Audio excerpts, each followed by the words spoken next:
Floriane, je suis contente qu'on fasse cette vidéo ensemble. Moi aussi. Tu es coach dans le programme Ascension depuis plusieurs années maintenant. Et oui, depuis début 2023. Oui, c'est ça. Et je pense que ça peut être chouette de faire un format dans lequel on apprend à te connaître davantage. Tu vois, pour les personnes qui ont envie de nous rejoindre dans le programme et qui ne savent pas avec quel coach elles vont pouvoir aller. Et donc, j'ai eu l'idée de te poser quelques petites questions. Est-ce que tu es OK ?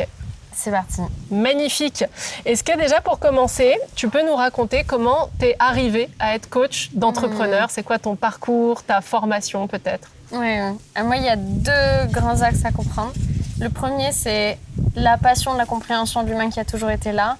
Où moi, j'ai fait une formation très scientifique à la base, une prépa scientifique. Et j'ai réussi à trouver la seule école d'ingénieurs de France qui avait de la psycho, de la neurobiologie, des sciences humaines, de la conception centrée utilisateur. Même, on avait de la sensibilisation au handicap. Donc, c'était absolument passionnant. Et du coup, ça m'a amené à faire un job où on prend en compte l'humain, mais pour optimiser l'industrie. Donc, c'était chouette, mais pas non plus magique. Et ce qui, après ça, m'a amené vraiment au coaching, j'ai fait un gros burn-out dans mon job salarié. Et à mon retour de burn-out, j'ai eu la chance d'avoir une RH qui était formée au coaching et qui m'a proposé, pour une meilleure réinsertion dans l'équipe, une reprise de confiance, etc., de me payer quelques séances de coaching. Wow. Et j'ai découvert le métier de coach comme ça. J'en suis tombée amoureuse instantanément. Ouais. Et j'ai quand même cheminé un peu derrière parce que j'avais beaucoup d'a priori sur le coaching et l'entrepreneuriat. Toute personne qui n'est pas dans l'entrepreneuriat, je pense, a un peu connu ça. C'est peur d'être perçue comme un arnaqueur, etc. Donc j'étais très bloquée là-dedans au final. Puis petit à petit, ça s'est imposé à moi. En fait, c'était coach ou coach.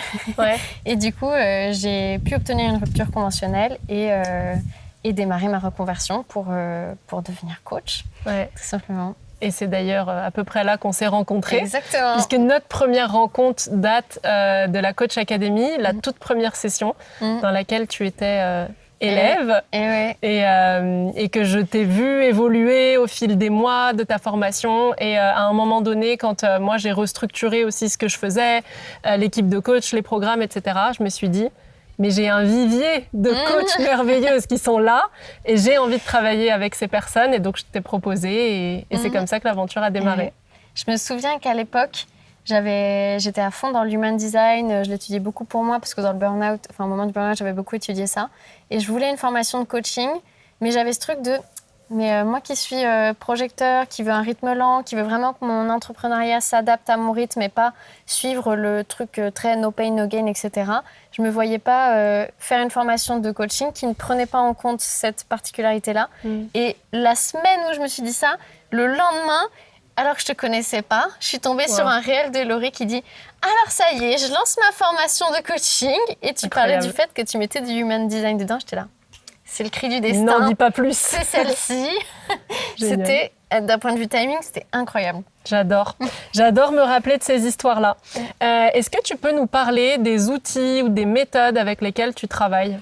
Moi, je suis assez rapidement revenue à mes sources, à savoir mon approche scientifique, ma formation scientifique. Avec mon école d'ingénieur en sciences cognitives, toutes les sciences cognitives, c'est tout le fonctionnement du cognitif, donc du cerveau. C'est un peu une sous-branche des neurosciences, on va dire. Et je reviens beaucoup à ça, du coup, au fonctionnement pur, brut, scientifique de l'humain, en tout cas de ce qu'on sait à l'heure actuelle. Parce qu'à partir du moment où on comprend comment toute notre biologie fonctionne, c'est vachement plus facile de la faire évoluer dans un sens qui tend vers les objectifs qu'on a envie d'atteindre. Donc j'utilise beaucoup ça, toute cette base scientifique que j'ai et que je maintiens un jour en faisant beaucoup d'état de l'art. J'utilise aussi des approches de coaching plus classiques, du type j'aime beaucoup utiliser l'échelle de valeurs, comprendre les systèmes de croyances qui se rejoignent beaucoup avec justement comprendre la neurobiologie. Tout ce qui va être rééquilibrage des perceptions aussi, ça c'est quelque chose qu'on utilise beaucoup dans les coachs de l'équipe. Voilà, c'est globalement ça. En tout cas pour toute la partie vraiment coaching pur. Après, bien évidemment, dans Ascension, on a une part stratégie, mais ça c'est plus de la connaissance que de faire évoluer les personnes. L'enjeu, il est souvent là.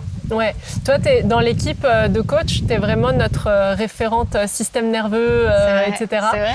Et je trouve important de rappeler que cette approche-là, c'est pas complètement opposé à la performance, à des objectifs ou à des résultats. Et je sais que parfois, il y a cette impression que se concentrer sur le système nerveux et faire en sorte de faire un bon reset émotionnel, c'est bien.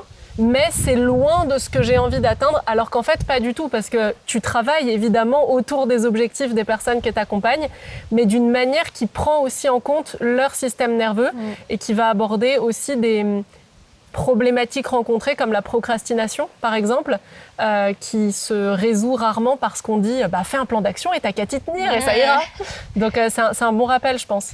Complètement. De toute façon, c'est assez facile quand on y pense 2 secondes. Si c'était aussi simple que juste je me fixe un objectif, je définis les actions et j'y vais, tout le monde atteindrait toujours ses objectifs. Du coup, si on n'y va pas, c'est qu'il y a quelque chose qui fait que nous, personnellement, il y a quelque chose qui nous bloque. Et ça peut être soit lié à des perceptions, soit lié à des dangers, un système nerveux qui ne se sent pas en sécurité à l'idée de faire ça. Effectivement, il y a beaucoup de ça. Et c'est vrai que le système nerveux, c'est vraiment...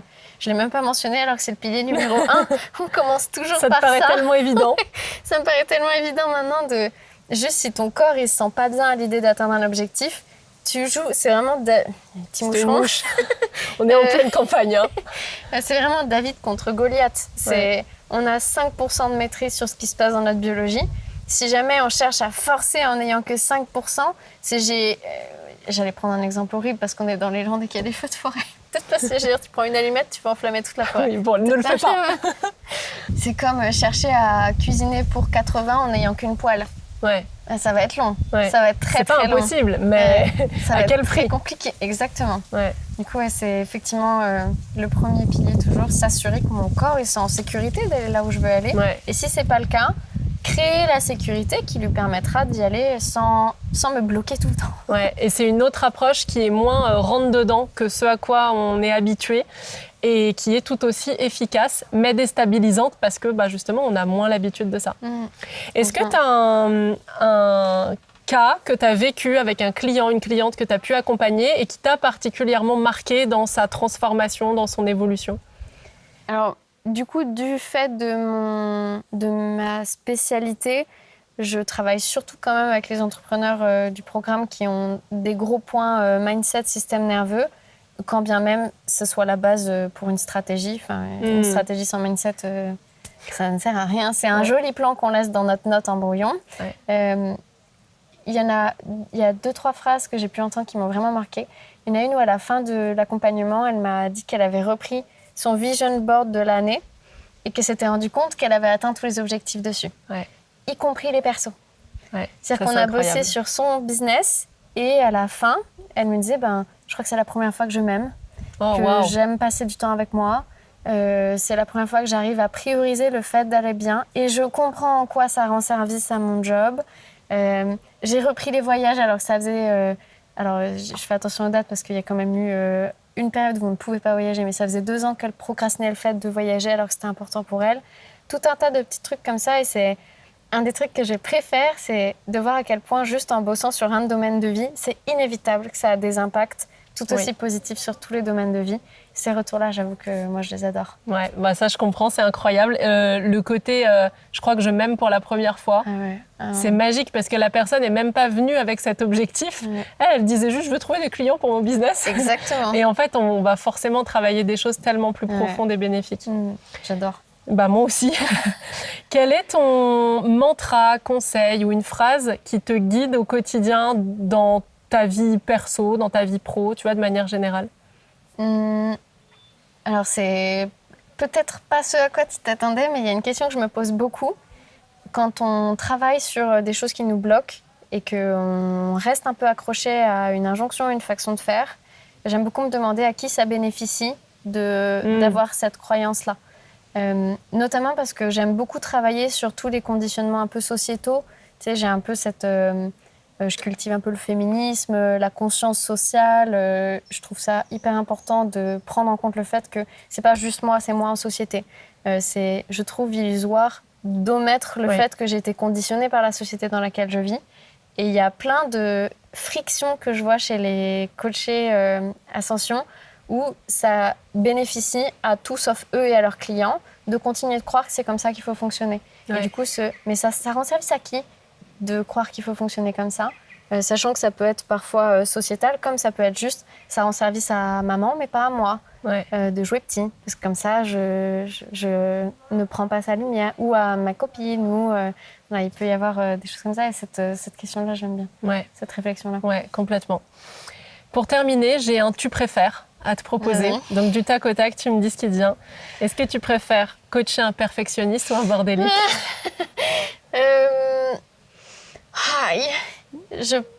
Les deux, c'est dur. Ouais. Je pense que je préfère coacher un bordélique. Ouais. Parce que je pense qu'il y a moins de friction dans la vie d'un bordélique que dans la vie d'un perfectionniste. Et du coup, ce sera, j'imagine, plus facile d'emmener le bordélique dans une direction qui peut-être remettra de l'ordre ou pas. Alors que le perfectionnisme, il y a souvent tellement de contraintes qui font qu'on croit qu'il faut. Tu vois, je crois qu'il faut que ce soit parfait. C'est beaucoup de crispation dans le système nerveux, dans les façons de réfléchir, etc. Je pense que c'est plus facile de coacher un bordélique. Ouais, je suis d'accord avec toi. Moi aussi, j'aurais choisi ça. Coacher un bordélique, je me dis que son cerveau est créatif et multiple. Et finalement, il va s'autoriser plein de trucs. Il va s'autoriser à arrêter plein de trucs. Et donc, peut-être que c'est plus facile de venir lui apporter de la structure, du cadre, des étapes, un ordre. Là où un perfectionniste mettra, je trouve, beaucoup plus de résistance à lâcher la quête de perfection. Et je pense que c'est plus facile aussi. Mais attention, les perfectionnistes, vous pouvez venir. Vous pouvez venir. On saura vous coacher. On ne coache pas que les bordéliques. D'ailleurs, il y a beaucoup plus de perfectionnistes que de bordéliques parmi nos clients. Trop bien. Merci beaucoup, Floriane. Avec plaisir. Est-ce que tu as envie de dire un dernier mot pour les personnes qui te découvriraient en tant que coach et qui se disent « Ok, j'ai envie de me faire accompagner, est-ce que ça va matcher ?» Comment faire ce choix-là? Alors, un dernier mot pour peut-être ceux qui hésitent à se faire coacher, je dirais que vraiment, quand on n'a pas ces connaissances-là, on ne se rend pas compte d'à quel point c'est possible et facile de faire évoluer notre identité, nos envies, nos rêves, nos objectifs. Et on est beaucoup moins figé en tant qu'humain que ce qu'on imagine. Mais par contre, c'est 10 000 fois plus facile de le faire accompagner. Vraiment 1 million de fois plus facile en étant accompagné. Et toutes les frustrations qu'on a à un moment donné dans notre vie n'ont rien de fatalité. Tout est évoluable. Enfin, évoluable. Je ne sais pas si ce mot existe, mais... Tout peut évoluer. Tout peut évoluer. Mais par contre, c'est tellement plus fascinant en étant accompagné. Ça n'a rien à voir. Ouais, complètement. Je peux que valider ça. Donc, on vous attend